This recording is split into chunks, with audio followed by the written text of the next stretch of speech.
Hello, and welcome back again. Today, not another healing, We're talking about the book again, not your Colts energy work.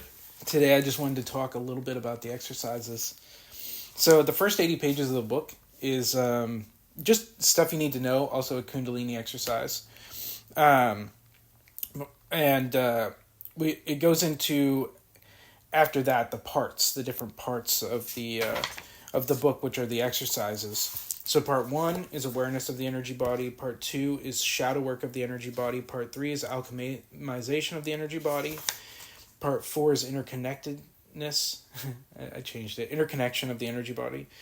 And part 5 is transmutation of the energy body. So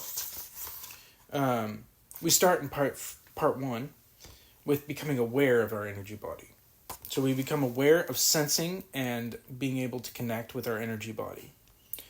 I teach the torus, I teach the energy spheres, tons of stuff to allow you to grab the basics of like using this energy, connecting with this energy, becoming aware of different forms of this energy. So we connect with the spheres, the thickening of our energy lines of the body, so the latent lines within us of energy, and then mirror meditation. But the important one that comes back later is the awareness of the energy body to the size of the universe, as it's said in the book. Because what we're doing is we're allowing ourselves to become aware of how expansive our energy body actually is. And that any blockage you find in the sphere of your energy body, you find an edge. All you have to do is let go of that edge and you'll connect deeper. Every time. And it's interesting because the mind works the same way. So the limitation is the mind in that case, that we're disconnected from everything else. So that's important to note, because later on in the book that becomes more apparent, especially with the working of the book itself and the exercises. So we get into the shadow work, the part 2, shadow work of the energy body. These are all shadow work exercises that are energetic, and I won't go too deep into them because I feel like you need to experience them yourself. Like basically a Kundalini exercise, which is very intense, and a lot of these can become daily practice. And for a long time, like we're continually working with ourselves. We're continually working with our shadow. There is no end in sight in this. I'm sorry to say, it doesn't, as I like to tell people back a long time ago, things don't get easier, but they do get better. The new levels, I say in the book, new levels, new devils, new angles, new angels. So though things can get better, it won't get easier to get to the better. It's not like things just gradually get easier in life, but they will progress in a fashion that makes things better. So when you're doing shadow work, think of that. It's not gonna, and also an important thing in magic, never, in energy work, meditation, never do the same thing over and over again. Like, do it as a practice, yes, but always change it to evolve. You're always evolving. You're always changing. You're always growing. You're always magically on a new level. So if you stay stagnant, your magic will stay stagnant, and it will drop off. So will your energy work. You need to constantly be upping your ability to do the thing, to grow with the thing. You're not doing spiritual gain. You're not doing spiritual work. You're not doing spiritual access points so that you can continually do the same thing over and over again. That money spell stopped working, do another one. Make it more difficult. Make it better. Learn a ritual. Learn a spell. Do energy work that makes things change, makes things change inside of you. You want that change. You don't want to have a lack of change and a lack of evolution in your life. When, as I say in the book, when someone thinks or tells you that they're the master of something, run away from them. Run as far away from them as possible, because the thing is, no one will ever master anything in life. There is always room for improvement. There is always room for growth. They may have mastered an aspect of it and they can replicate it over and over again.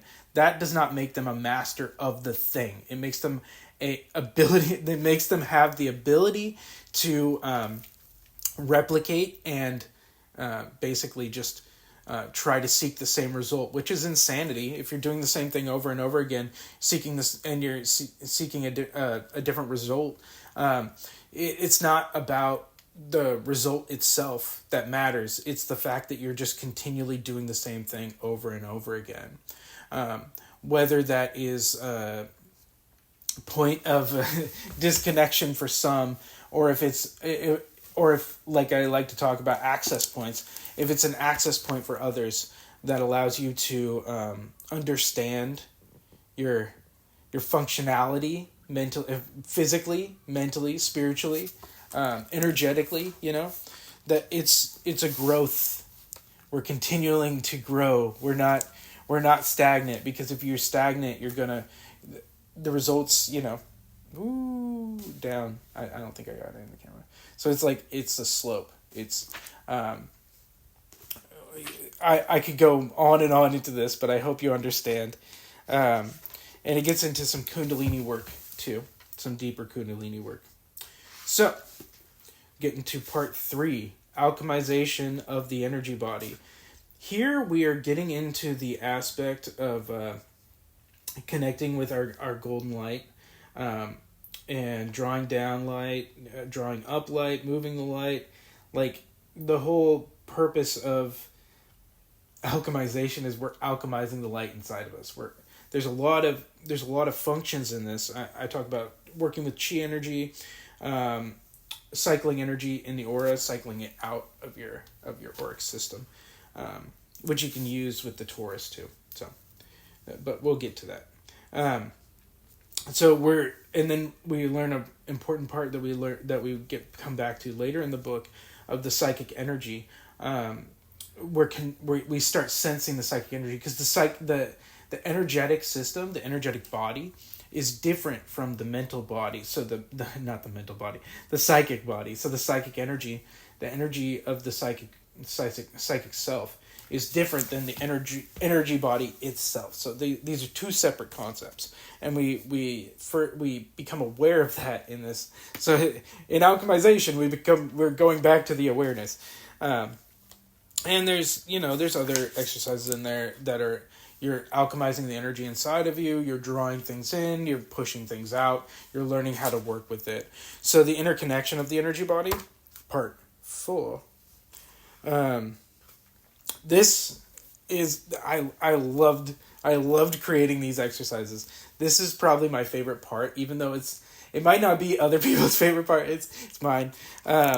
So when you're we're connecting to the earth, we're connecting to the sun and the solar system, and then we're connecting to the universe. So exercise 25, we're bringing the earth into the body. So we do a meditation for that. We pull in this, and we rest it in our heart chakra, I believe, in this book, but that's what we did at the book event class too. Rest it in your heart, and then you're rejuvenating, exercise 26, rejuvenating energy from the earth. So what we're doing is we're taking other exercises we learned before, pulling in energy up one leg. If I'm correct in the book, it's up one leg into yourself. You're pulling in not negative energy, but undesirable energy out of the earth, and then you're transmuting that. You're changing that. You're alchemizing that energy, and then it goes down the other leg. You put down the other leg back into the earth. This is a more shamanic practice, but trust me, it is profound and it is important. This is a very important practice, not for anything other than connecting to the earth and helping everyone else. So I say only, but it's like, it's vast, but in the construct of things, it's who knows. So then we're bringing the universe into our body. We're bringing that in the same way as the earth, but we're working with it differently. So we're filling our entire being with the universe. We're understanding that, which we come back to later in exercise 29. But then in exercise 28, we are bringing the sun as our root. Normally, you would have the earth as your root, Malkuth as your root. You have the kingdom, what is below you. But in this exercise, just like how we did with the universe and subsequently before the earth, we are bringing the sun in the same way, and we are putting it as our root at our feet. So it becomes, or at the lotus point, the below the genitals, if you wish to do it that way too. But I do it at my feet because it's much more profound. So you're putting the sun as your root chakra. And then the last exercise, I'm talking about this part so much because I love it. Working with being a micro in the macro of the universe. That is what the exercise is called. And if you can think of all the other exercises I just explained to you, it's really amazing. It's a really astounding thing.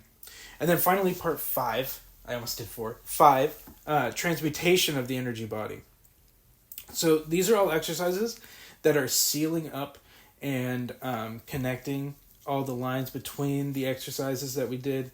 And then finally, the last exercise 36, is we're creating a Merkaba. And let me tell you, when we were running the exercises in the class at the book event, it was astounding because doing them back to back raised the latent energy in everyone so intensely. People were seeing things. Specifically, they were seeing like themselves reading the exercises while they're doing the exercises with their eyes closed. Of course, they're seeing the book and reading the exercise that I don't think they've ever read before. And I could be wrong, but they were seeing it in the book when their eyes are closed in the meditation, in trance. And there were a lot of other things, but for me, and that's other people's experience. I can't talk on how that feels for me, but for me, what happened was the energy was so high in there that I could feel it internally. And we did psychic energy exercises and crystalline exercises in the class. And the thing is, oh my goodness, I felt like I was on, like, I could feel it. Let's just put it that way. I could feel it so intensely. It was like there was a head high from the energy level. And when we were doing the Merkabas, we sealed the final meditation with the Merkabas. And the last one was that. And for one, I started feeling the pyramids coming into each person. And then I was like seeing it in my mind's eye, of course, but I was seeing it there, and it was just filling the room. Everybody's was filling the room, and I walked around, and I wasn't even fully in trance. I was getting up and walking around after explaining the exercise and checking everybody. And oh my goodness, it was intense. So, we're going to run classes that way from now on. That's the general consensus from that. So, that's the exploration of the different exercises. Let's get it focused. Of the different exercises in the book. And I'm not going to tell you that I'm working on a 900-page book, but I'm going to tell you that there will be at least 100 exercise book within the next year or so. But if you want to pick this up, if you're interested in energy work, I'll talk more on pairing exercises, which is in the book. You want to pair exercises in different ways so that you can experience the different connections between the exercises. And I will explain that more in a later video, but that's going to be it for this one because if you really want to experience something astounding, pick this up, sit with a couple of friends, and run through the meditations. I suggest reading the book and doing them all in sequence, doing all of the exercise in sequence first. But sit with your friends and try these together because it is astounding. Doing energy work with other people, and I nerd out on this stuff. I love this stuff. Like this is my pride and joy. I love energy work. I love how it amplifies my magic, amplifies my work. It connects me deeper with a lot of things, and anything you do in life can be benefited by the practice of energy work. So, anyways, Links down below if you are interested in picking up the book, Not Your Cult's Energy Work, Hayama Nashama. And if you made it this far, thank you very much. And like the video if you enjoyed it.